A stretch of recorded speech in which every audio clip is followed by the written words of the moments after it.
Welcome to Mukesh Manoharan Studio. Man, I am so glad you're here.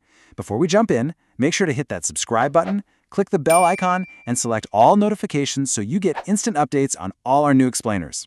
All right, let's dive right into this. Today, we are embarking on an incredibly rewarding journey together. We're going to completely take the mystery out of Microsoft Excel and learn how to transform massive, overwhelming walls of raw data into beautiful, dynamic, and highly professional dashboards. If you have ever stared at a massive spreadsheet and felt completely lost, you are exactly in the right place. I'm going to act as your expert mentor today, breaking everything down step by step so that by the end of this explainer, you're going to have the confidence to build a dashboard completely from scratch.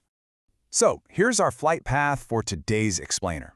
We'll start with why we even need dashboards, then look at the core components, walk through our step-by-step build, go over exactly what mistakes to avoid, and finally wrap up with some advanced enhancements you can look forward to. Section 1. Why dashboards? Escaping the data maze. So, what is an Excel dashboard exactly? And why do we even need one? Look, we've all felt the pain of the data maze, right? Endless scrolling, hundreds of columns, just trying to figure out what the numbers are actually trying to tell us. Basically, a dashboard is a visual representation of key metrics that lets you monitor performance and make decisions fast. It simplifies the complex stuff. It absolutely takes the heavy lifting out of your daily analysis and saves you a ridiculous amount of time. You do the hard work once, and boom, the dashboard works for you every single day after. To put this into perspective, think about what most of us usually deal with when we open a file. Large, messy, intimidating tables of raw data. Total headache to read, right? But contrast that with clean, interactive, visually appealing insights.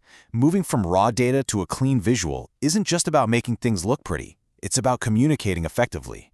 I promise you, mastering this skill is a literal game changer for your professional life. Moving on to Section 2, Anatomy of a Dashboard, the essential building blocks. Before you build a house, you kind of need to know what materials you're working with, right?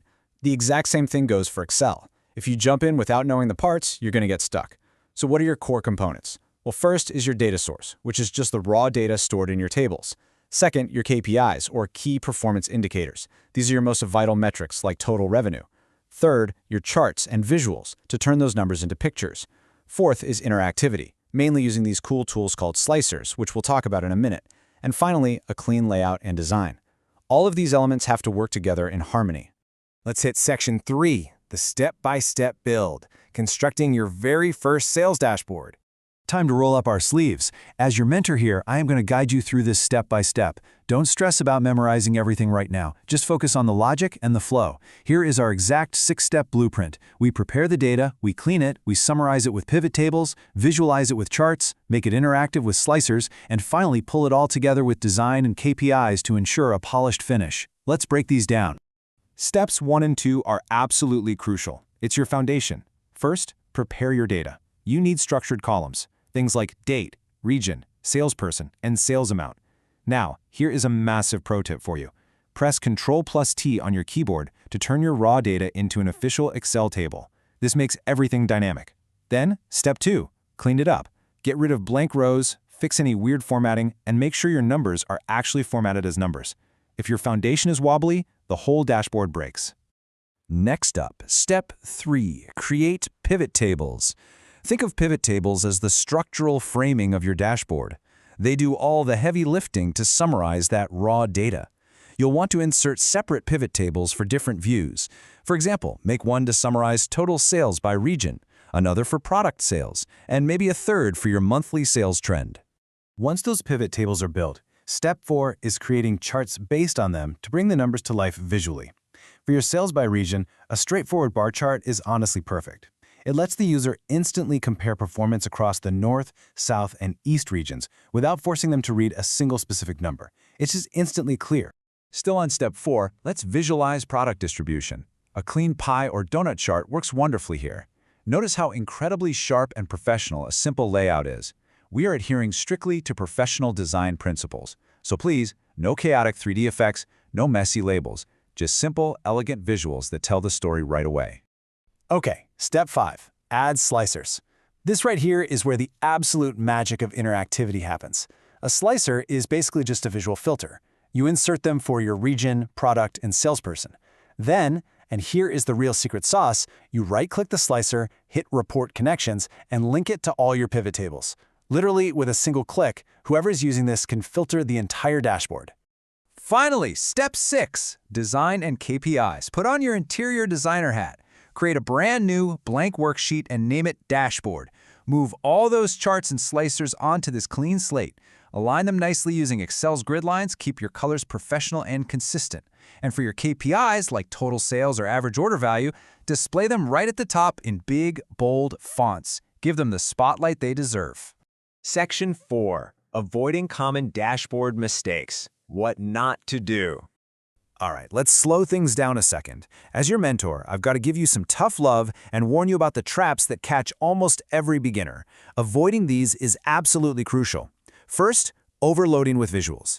Just because Excel has 50 chart types doesn't mean you need to use them all at once on one screen. Second, using way too many colors. It's exhausting to look at and looks super amateur. Third, not updating your data. A stale dashboard is useless. And fourth, ignoring user needs. Always ask yourself what the end user actually needs to see to make their decisions.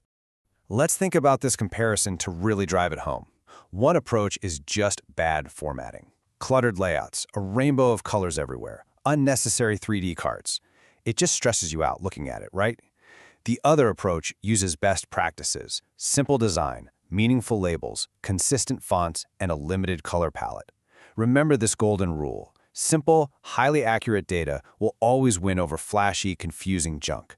Professional, clean design builds trust with your audience for sure. Section 5. Advanced Tools and Next Steps. Leveling up your skills. You've got the foundational knowledge now, but I want to tease what the future holds for you. Once you master that 6-step build, you can start integrating some amazing advanced enhancements. I'm talking conditional formatting, where numbers change color based on targets, or fully dynamic charts that automatically expand when new data is added. And eventually, you'll step into the world of Power Query to automate your data cleaning, and Power Pivot to handle millions of rows without Excel even breaking a sweat. Your potential here is limitless. And that brings us to the end of our explainer. Dashboards are insanely powerful tools for analyzing and presenting data.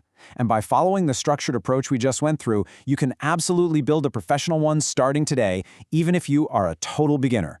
Start small, practice regularly, and build that muscle memory. So, your data's ready, but are you ready to build? Open up Excel right now, grab a data set, and start your step 1 today. Thanks so much for joining me in the studio, and I will see you in the next explainer.